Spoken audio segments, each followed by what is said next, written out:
C'est en effet une des grandes questions qui se posent à l'Union européenne.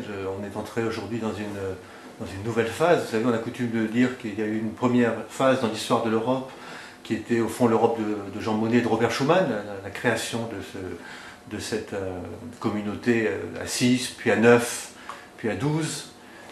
Il y a eu une deuxième étape qui est un peu l'Europe de Delors, c'est-à-dire Maastricht, le grand marché, la monnaie unique.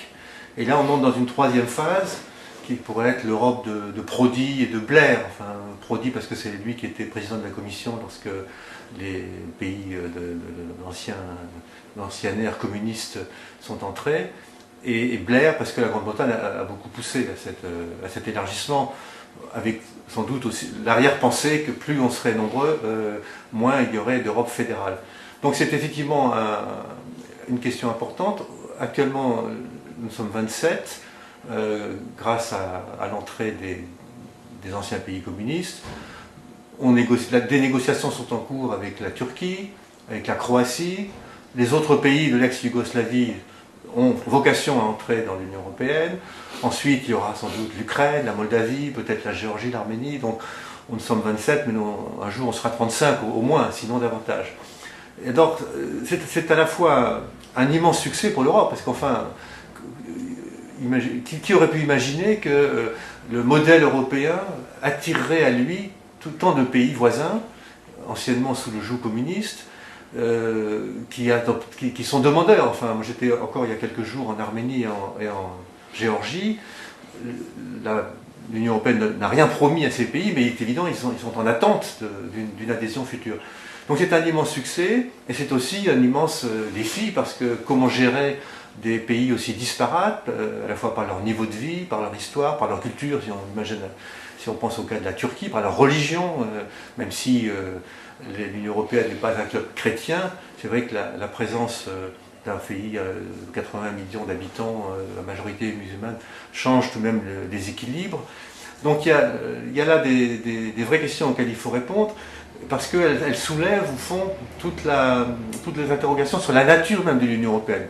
Est-ce que l'Union européenne peut continuer à fonctionner avec une structure en partie fédérale en accueillant autant de pays? Qu'est-ce que c'est que l'identité de l'Europe? Est-ce que c'est une identité culturelle? Mais comment peut-on imaginer une telle variété de pays se rejoindre dans une culture commune? Quelles sont les frontières? Il faut bien s'arrêter à un moment ou à un autre, quelque part. Et ces questions, il faut y répondre. Jusqu'à présent, l'Union européenne a continué à s'agrandir. Je crois que l'extension aux pays anciennement communistes était inscrite dans son histoire, puisque, je disais, certes, l'Union européenne, la communauté européenne s'est construite contre l'Union soviétique, mais avec toujours l'idée d'accueillir un jour ce que le poète polonais, lituanien Milos appelait l'Europe captive. Donc ça, c'est une bonne chose. Faut-il aller au-delà? Là, il y a un vrai débat, à mon sens. Personnellement, je suis plutôt favorable à l'entrée de la Turquie, parce qu'en termes géopolitiques, géostratégiques, il est important d'ouvrir cette porte vers le monde musulman. Mais je comprends que beaucoup de gens s'interrogent, se posent des questions. Faut-il aller encore plus loin? C'est une question ouverte, à laquelle je crois qu'on ne peut pas répondre aussi vite. Donc voilà, c'est le grand débat du moment. Alors le traité de Lisbonne, le nouveau traité qui a remplacé la Constitution européenne, vise précisément à adapter les institutions à cet élargissement. Parce que, comme vous le disiez, le risque est celui d'un blocage des institutions à cause du trop grand nombre de pays, de la règle de l'unanimité, etc. On verra comment ça marche. Je crois que le principal reproche qu'on puisse faire à cet élargissement, c'est qu'il a été fait, au fond, sans le consentement des peuples, ce qui pose tout le problème de la démocratie, de ce qu'on appelle le déficit démocratique de l'Europe. Il apparaît clairement que les refus en France et aux Pays-Bas, en tout cas en France, du traité constitutionnel, étaient liés à des craintes visant les nouveaux venus. Rappelez-vous l'histoire des plombiers polonais en France. Et donc là, il y a un vrai déficit, il y a une méfiance des peuples d'Europe à l'égard de la construction européenne qui, moi, me paraît être son talon d'Achille. On le voit bien encore avec la question des ratifications du traité, puisque aucun pays, à l'exception d'Irlande, n'organise de référendum. La France, qui a refusé le premier traité par référendum, vient de voter de nouveau par voie parlementaire. Même si le vote parlementaire est parfaitement légitime, il y a quand même quelque chose comme un déni de démocratie. Et je pense que le vrai défi de l'Union européenne, au-delà de l'intégration de tous ces pays, c'est quand même d'y associer les peuples.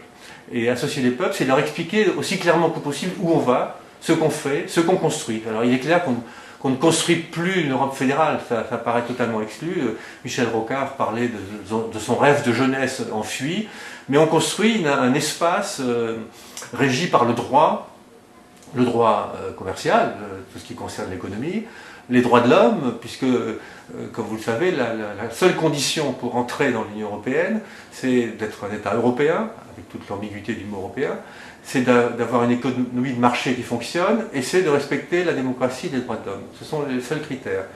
Donc ces critères sont évidemment importants, et ils sont assez ouverts, ils permettent au fond d'aller aussi loin qu'on veut.